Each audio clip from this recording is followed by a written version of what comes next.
having like an actual shot list and an actual system when you start shooting. Because I think a lot of times I would start just like winging it. Like, I have this food and I'm gonna photograph it and it's gonna be great. But then I would end up spending hours on one shoot when, like, now I can do my final hero shots in 30 minutes. Like, I can get it done really pretty quickly. So I think from the beginning, having a system and having a list of must-have shots that I get, and then you can kind of play around after that. But it saves a lot of time, and then you can make a lot more money because you can get more food out, more shoots out in a day. Hey everybody, welcome back to another episode of the Pretty Focus Podcast. Today I am joined by Stephanie and Ivy, and these ladies are like OG, I would say. Original gangstas, for those of you not familiar with what that term means, in this community, in this industry. Stephanie has been working with food bloggers before I worked with food bloggers. And then Ivy came, after me, and her business model just changed a lot for so many people. And so we're going to dive in and we're going to talk today about what we wish we would have known, like right from the very beginning. Like, if we were to go back and write a letter to Stephanie or Ivy, when this whole thing started, what do you wish what advice would you give to your beginner self? That's what we're going to talk about today. So those of you who are new to this whole thing, you're wondering if this is for you, you're like in the throes of maybe doing your portfolio, you're in the throes of business, like wherever you are, I think that you're going to learn a lot today in this episode, because I think we go through things with the intent to share with other people. I think everything, all lessons learned should be shared. That's kind of what I think. I think that's why we go through ups. That's why we go through downs, especially the downs. I think we got to share the struggles, to give hope and encouragement to those who are struggling. And so I'm really excited to talk about all of this today with you. So Stephanie, I'm going to start with you. Okay. Tell me the first thing, like what do you wish you would have known? My big thing is to ask for help. Whether that was in the beginning when I was first starting and I had the little ones who are preteens and teens now, just when I finally started asking for help with just babysitting. Like, I said to friends, here, I'll give you dinner if you watch the kids so I can knock out, these 5 recipes or whatever it is. And it was such a dramatic change when I just asked for help. And that applies not just to babysitter, but I started getting people to help with writing up different things for me and helping with other aspects of the business. Why do you think that was so hard for you to ask for help? I am the helper. I do not ask for help. I help others. So for me, asking for help is always, it's pulling teeth, because I just feel like I can just do it myself. Yeah, that's exactly how I feel. I don't want to ask for help. I totally relate to that. 100%. What about you, Ivy? Well, there's like a couple of things. I was like, okay, should I talk about like the practical things? Like, don't overbuy props in the beginning, because that is a thing. That's such a thing. I overbought props just so much that I never, ever use. I spent so much money ahead of time.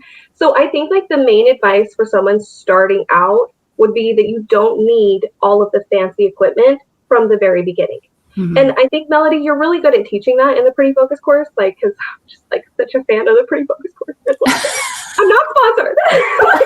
I'm not sponsored. But you're really good at showing someone how to start with like a basic camera, because like, I just think it's just so easy to not start because you don't think you have enough.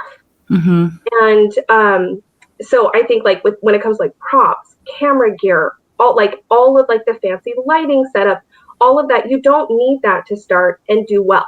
Like, I did not have a lot of that stuff. I did come from the portrait world, so I did have a good camera starting out, but I didn't have the right lenses, like the right lenses. I'm saying that in quotations for those listening. I didn't have all of the fancy equipment or food photography. And I still feel like that's something that you can build with time. And it's not something that should stop you from starting the journey. Oh, yeah.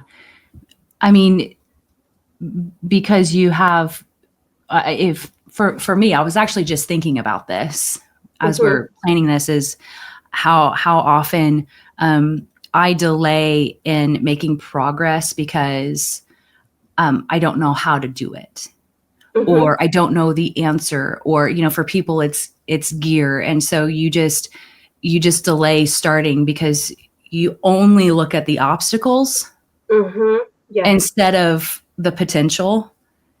You know what I mean? Yeah. And so I think that's really good, Ivy, that you don't need to have all of the things, because, man, you don't have to have it all. And just think about what that obstacle is keeping you from, like what's on the other side of that obstacle.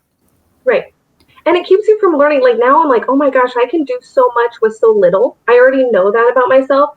So that means when I did get good equipment, I was able to maximize that as well. Yes. So it's just kind of like, if you start with all the fancy stuff, a lot of times you don't even know how to use it, and you get very similar results as to if you had just started from like just a little bit.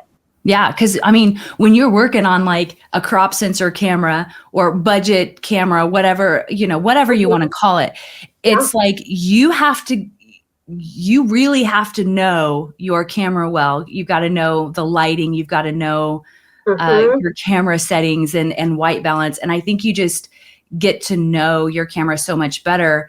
You know, Ivy, and both of you are shooting mirrorless now, right? Yeah.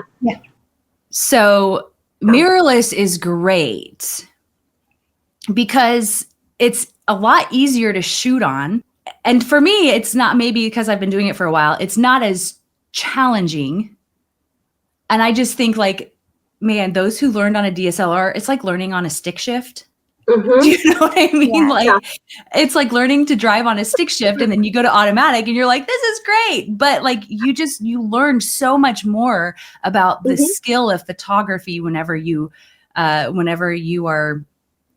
that crop sensor. You're forced to learn just a little bit more. Whereas, like, I think the mirrorless makes things so much easier. Like focus. Let's just talk about focus. 9 focal points on a crop sensor versus unlimited on a mirrorless. We had to be extremely intentional with composition, because otherwise you wouldn't be able to nail focus, right? You had to be so intentional with everything because you were just limited. Yeah. So for those, I love that, Ivy, those who are letting gear hold them back and all of the things, don't do it. Yeah, please don't. Please don't. Yeah. All right, Stephanie, what's another one for you? This one would go for the students. And that was because I came into the course as someone who has had experience. So in the beginning, I first was just like, what does this coach know? Like, no, that's not right. Like, what? Like, and then I would stop and go, all right, I'm paying for this course. They're the experts. Let me do it their way. And then I would do it their way and it'd be like, that was easier. That was better. I could not see it. I was blinded by my own ignorance, because I look at my pictures from before the course and after, and there's a huge difference. And they're the coaches for a reason. Yes, they are still human. They're still gonna, we might not always get everything exactly right, but they have been in this industry. They went through the course themselves. They know what they're talking about. And sometimes you just got to take it humbly and go, okay, yeah, that is better. I love it. Well, and you offer both perspectives now, because you were a student and you had experience in the industry, and now you're a coach. So now you see like both sides of this whole thing. But I mean, honestly, Stephanie, that's such a great point, because when you enroll in Pretty Focus, you are not paying just for a course. Like how many times have we said that? Like you're paying for coaching. And so that's one thing, first of all, that we take very seriously, your investment in coaching, right? We know that Pretty Focused is an investment for some people. And so with that investment comes coaching. And we are going to do everything we can to make sure that you get the best return on your investment from us. And we give you all of the tools that we say we're going to give you. So yeah, we're going to coach you. And so, we have a whole method to that. But at the same time, on the other side of that, you're paying for coaching. So why aren't you listening? You're paying for it. Yes, it just has to sink in. Yeah, what were you going to say, Ivy? Or even taking advantage of the coaching. Because sometimes, because I signed up for Pretty Focused when it was still beta. Okay, yeah. So I was like way back. But so that was even before coaching. I was actually one of the first coaches in 2020, which is kind of crazy when you think about it. I know, but even we would still post our pictures in the group, and we would all kind of help each other. Melody, you were like the coach for everybody. That's a lot of work. But there were lots of times where I didn't want to post because I was worried about the feedback. I was like really self-conscious about where I was at, and really like I just was like, maybe I'll just like watch everybody else and see what they're doing, and then I'll take their feedback. But that's not good. You got to post your own pictures in that group. So you get your own feedback. So yeah, absolutely, take advantage of it. I love that. What's another one for you, Ivy?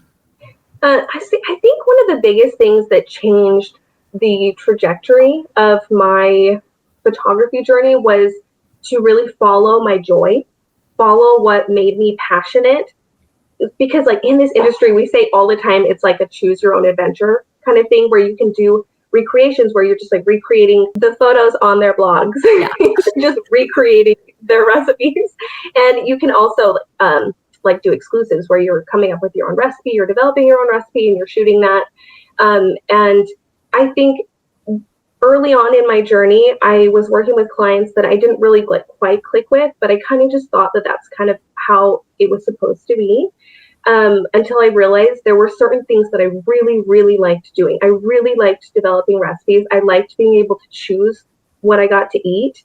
And because I was working for like paleo bloggers, and I was like, I don't even like this kind of food. I just throw it away. I'm sorry. I couldn't even give it away. I felt that. So I think that is something. So I actually just completely just took the aspects of what I liked and just went in that direction and followed that direction. So, and then I ended up like creating a shop where I sold recipes. That was pretty new in the industry at the time. Mm-hmm. And I've been doing that ever since, and I've loved it. I've absolutely loved it. Yeah. I remember, and Stephanie, Ivy's shop is a big reason why you joined Pretty Focused. You had a shop because like you said, they were a thing. Did you have a shop? No, I didn't have a shop. I was just selling recreations and exclusives through the bloggers I knew. So everything was word of mouth. Word of mouth. And like, hey, I have this recipe. Do you want it? You didn't really have a system. Yeah. Or you as like systematized. Go back and forth on Facebook. Like you'd be like, hey, and then you kind of like back and forth, send me your PayPal email. I'll send you the files. Like it's like very, very back and forth. Yeah. And then you sit there and you're like, oh my gosh, I have to check it. Did it sell? Yes. Yeah, exactly. Did it sell? Yeah. And it was just a very cleaned up system that was just like mind blowing to me. Like, wait, she can do this way. And I like was in the same shoes as her, where I was working for bloggers that I wasn't happy. Like I had one I loved, but I was also doing a lot of keto. Like I got pigeonholed into it and I didn't eat keto. So to me, it was a pain. We have so much cheese and cream cheese. God, my stomach can't handle that. Yeah. So it was nice to see there was a different way. I think what's really cool about both of you is this business model allowed you to scale in a way that, well, I mean, I know I also have known people to do like 30 recreations a month.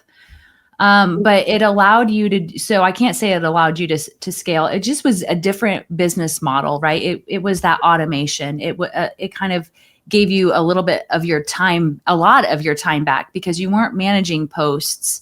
And two, whereas like in a Facebook group, bloggers are just seeing one post at a time, they could go and get a big picture of your shop. And so, they could see all the recipes at once, which probably meant you had like a higher sell-through rate, would be my guess, because bloggers could see it all in one place versus, a recipe at a time in like a group feed. So this is a model for those of you who are new. This is a model that we've had since 2020 of people selling in a shop. And I mean, this has been a really great, I think, return for your time. Yeah. And we have like newsletters with our shops. Yeah. And because of that, we have our bloggers ready at, mine's 4:00. And so I have people in my store. I see like my little analytics and it shows, people waiting to get those recipes because they know, all right, at 4:00, this seller is selling, and they don't have to be scrolling through the Facebook and being like, all right, does this look good? It's like, they know they like our particular stuff and they're able to see it right away. I think you brought up a great point is of the analytics is that you have a little bit more control over that. And that's why like we tell people, get an email list, whether you're doing recreations or exclusive, like get an email list, start an email list going. Start nurturing those people, connecting with them. And so now, like, because you have that shop, you have the analytics, people are ready. This is exciting. People are ready. So that's great. I love that. So what about you, Stephanie? What's one more? What's another thing? The community. Oh. It's when you sign up for a course, you're not like, let's face it, there's a lot of courses, and I'm a course junkie, where you sign up and you're given the information and here you go. Versus this course, you're getting a whole community with it. And I think that's one of my favorite things about the whole course is the community that I have built, because it can be kind of an isolating career because we're all online and we do our own work by ourselves with a little bit of help. Yeah. But you meet other students and other coaches and other people in the course, and you become lifelong friends. Because I have ladies that I went through the course with that I am still constantly in communications with. And I even have a whole group of people that are just from the Pretty Focus course who are starting up blogs, and we're all helping each other out with our blogs. And it's such a positive group of people that are cheering you on and not competing. Yeah. I've met some of my very best friends through Pretty Focused, through this community. It just, the people who are just going to be there for you through thick and thin. And two, how many times whenever you tell people what you do, they look at you like you're crazy and they're like, that's a thing. And so just knowing people, like just to have that camaraderie with, like you actually get it. Yes. It is very, get it. It's like you can talk about inside jokes with them and they'll understand it. Yeah. And like, I feel like, being in this industry, like you're working from home a lot of times, and it can get really lonely without a community. Like a lot of times I'm like, these are like my best friends and they're like all online. Yes. Most everybody's online. I love that we live close, Melody. I know. But it can get really lonely, really hard to function like that, especially when you come from a place, like I was a nurse before I did photography.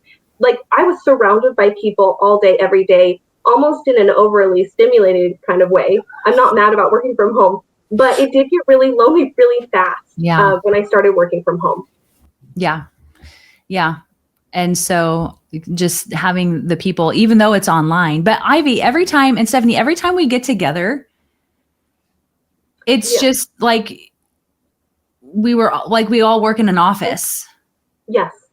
Or something like they're I think like it's better than the office. Yeah. I sort of say because there's like distance makes a heart grow fonder or something like that. I don't know. There's just some special connection when we get together where it's like we've known each other forever. It was like a high school reunion when we all got together for our work retreat. Like but not like that awkward, like the group of your friends from high school all getting together. Like you haven't seen each other in forever when a lot of us didn't even meet, and we're just joining because we've known each other for a while and we're been chatting, and now it's in person. Yeah, I love it. I love that. All right, so community, who was that? That was Stephanie. So Ivy, what's another lesson you have learned over the last? I think having like an actual shot list and an actual system when you start shooting, because I think a lot of times I would start just like winging it. Like, I have this food and I'm gonna photograph it and it's gonna be great, but then I would end up spending hours on one shoot when, like, now I can do my final hero shots in 30 minutes. Like, I can get it done really pretty quickly. So I think from the beginning, having a system and having a list of must-have shots that I get, and then you can kind of play around after that. But it saves a lot of time, and then you can make a lot more money because you can get more food out, more shoots out in a day than just one in a day. Yeah, I still don't know how people are taking 8 hours. I know. I feel so bad for them. I feel like, I'm like, no, you don't have to do that. No. It's like, well, I think that's also, like, I know artificial light is great. It gives freedom. Sometimes I think it gives too much freedom because you're just like, I'll do it later. Whereas like for me, I'm like, I gotta move. I'm losing the light. So that's why it's like, if you can learn to shoot with natural light, do that, and add artificial, because it also helps your process, make sure that you're actually moving quickly because you are limited by your window. So it keeps you on your toes. It does keep you on your toes, but you're right. It just having a system, I think, is you're spot on with that. Makes such a difference. Anything else, Stephanie? Mine's going to go right along with hers, and I'm going to say double check, because I can't tell you how many times where I thought I had all the ingredients on the table because I checked upstairs, but I needed something from my downstairs fridge and totally forgot to grab it out of my downstairs fridge. And then I'm having to redo the whole ingredient shot because I didn't double check that I had everything once it was on the board. Yep. But double check your recipe, double check your ingredients, take the time to not just try to rush through, to follow your plan and double check. Yeah. I mean, I like, whenever I was thinking, what I wish I would have done differently, I put slow down because it cost me so much time and so much money. Yes. 99% of my reshoots were my fault because I didn't follow the recipe. That's why in the course I say read, and read again. And you're like so right. Go down your ingredient list. I still forget ingredients. Yeah. The other day I put all my ingredients on the board and I forgot to click the button to shoot the actual picture. So that happened last week. Like, that's recent. Wait, so you like laid out all the ingredients on the board and you're like, okay, moving on. Took an invisible picture. That's funny. That's the first time I've ever heard of that, Ivy. Usually we forget an ingredient, not to take the ingredient photo. That's hysterical. I get it, Ivy, because there are times where I have to go to the playback button and be like, did I actually take a photo of that? And it's like, okay, good. Yeah. Yeah, double check your work, guys. Double check. Double check your work. Yes. Oh my goodness. That's so funny, Ivy. I know. I was getting ingredients at 10 o'clock last week. And I was like, I had to like make cornbread for it. I had to make it was a big ingredient shot. So you got through the recipe and that's like, you had to go back and buy more ingredients because you had used them all. Yep. Not my finest moment. I know what I'm doing most of the time. Were you like crying on the way to the store at 10 o'clock at night? I wanted to. I did buy myself some chocolates while I was there because I was like, you know what? I deserve this. Oh my gosh. Oh, thank goodness you live like 2 minutes from a grocery store. Yeah. Yeah. No, for reals. For like, Stephanie, you live out in the country-ish. No, I used You live to. in town? I have an Aldi's like 6 minutes away. Oh, I was thinking you were like in the country just because you guys have so much property. No. But things are different. We have property. You're out in the country, in the desert. Actually, we don't have country here.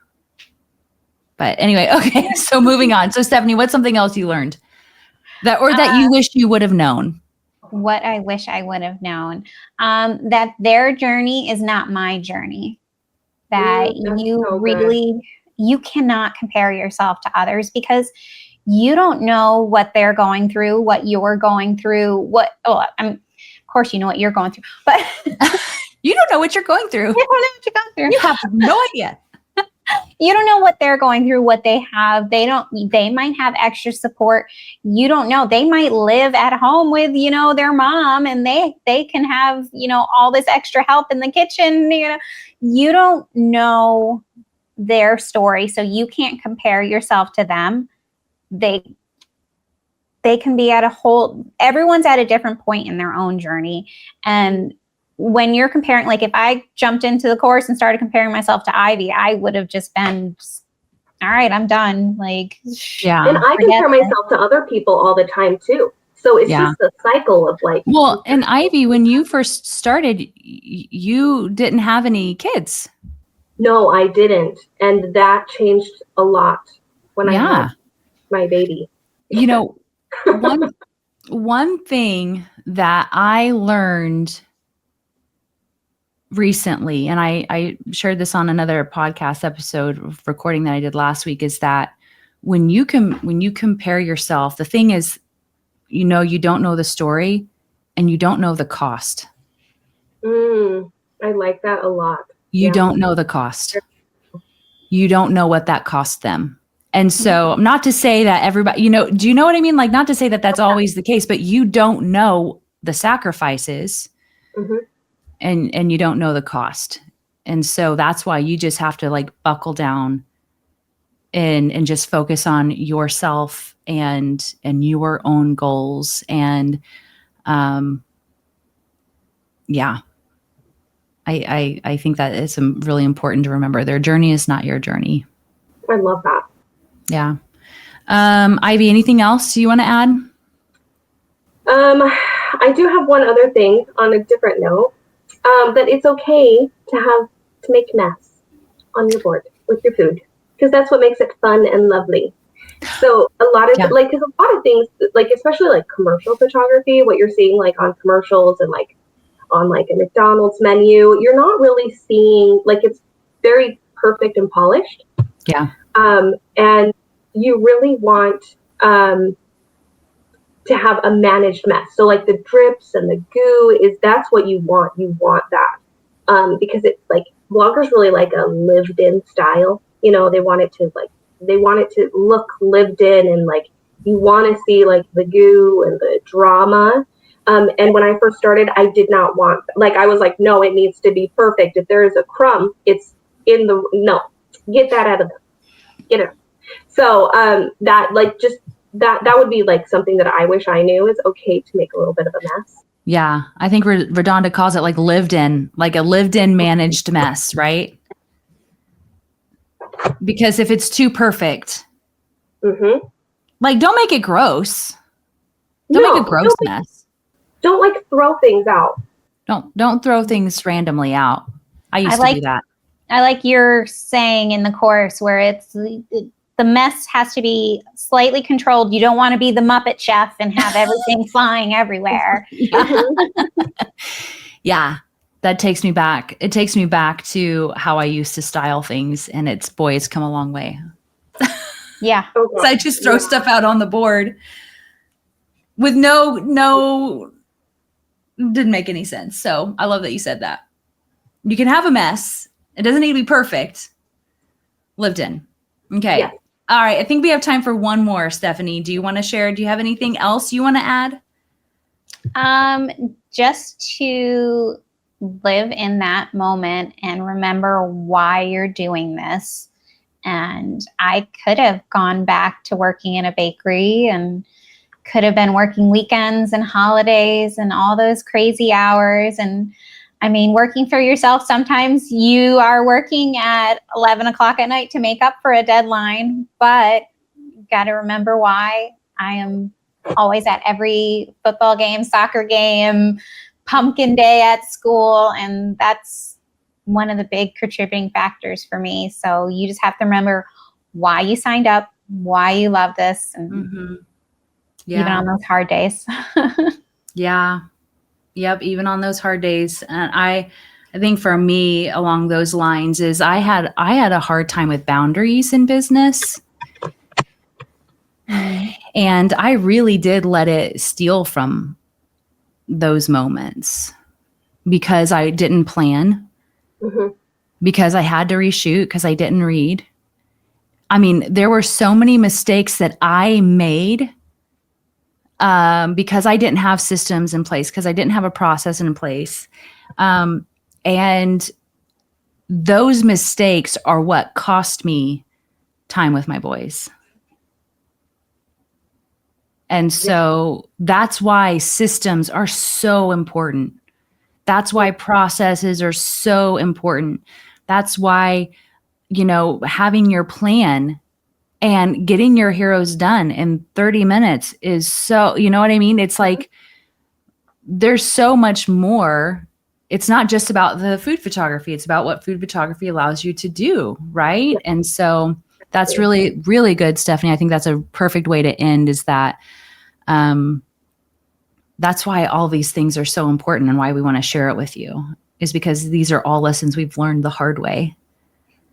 And so we hope to encourage those of you who are just starting your journey, or you're in the middle of it, and just lean into community, lean into the coaches, lean into that, know that you are not alone, and always remember that, always remember your why you are doing this.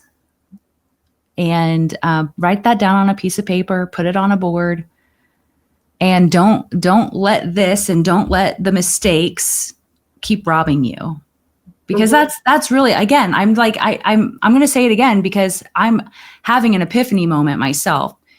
The reason why the work stole from my why is because I didn't have plans in place, and I didn't have a process, and I flew by the seat of my pants, and I rushed through things, and that cost me. Because winging it can only get you so far. Yeah. Wow. You guys, this was a great conversation.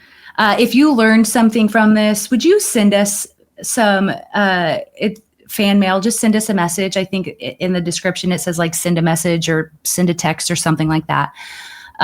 Rate this episode. We'd love to hear how, which one resonated with you the most. And if you would like a part 2.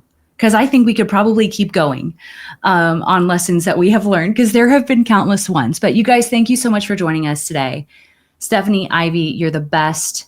Love you so much. We're so glad that you are such a big, big part of our community. I could not do this without you. So just thank you so much for everything that you do for Pretty Focus and our students.